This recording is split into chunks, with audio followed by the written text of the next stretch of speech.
دلوقتي الطبق الرئيسي بتاع النهارده معايا كيلو ونص دبابيس اهي، مغسوله ومتجهزه، ومعايا نص كيلو رز هعمله النهارده بطريقه جديده. معايا نص كوبايه لسان العصفور، ومعايا التتبيله الرئيسيه بتاعه الفراخ المشويه. معايا التتبيله اهي انا عاملاها اهي، متكونه من ايه؟ معلقه كزبره، نص معلقه فلفل اسود، معلقه توابل مشويات، معلقه صلصه، ومعلقه طماطم متسبكه، وثلاث معالق زيت، وعصرة ليمونة. وقلبت الخليط كله ببعضه، ودلوقتي هاخده واروح احط الفراخ في التتبيله.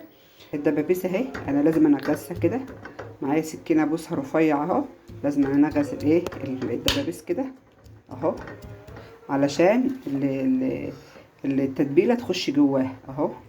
التتبيله اهي، وانا هحط اهو، لازم ادبل اهو، لازم ادبله كله في التتبيله اهو. تحت البصل قدامكم اهو اجنحه، دلوقتي هنزل بيه فين؟ هنزل بيه على الطاسه. دلوقتي انا نزلت بمعلقه سمنه، نص معلقه سمنه وعلى معلقه زيت، ميكس يعني الاتنين مع بعض. دلوقتي هعمل ايه؟ دلوقتي هنزل بالبصل اهو. دلوقتي انا ايه؟ بحاول اتبل البصل اهو، انا مش هياخد مني ولا حاجة. لازم الطاسه تكون سخنه قوي اهو. انزل بالثاني، شوف كده الفراخ عملت ايه اهي. لازم اقلبها كده عشان ايه؟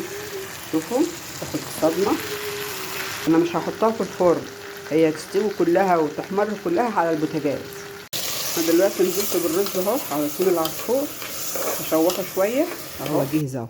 ادي الرز اللي بلسان العصفور اهو، وادي الوجبه الاساسيه الفراخ الدبابيس، اتبلت كويس جدا ومستويه خالص وريحتها حلوه قوي. وادي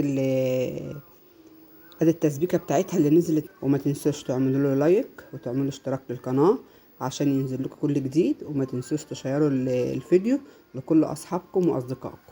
اشوفكم بكره.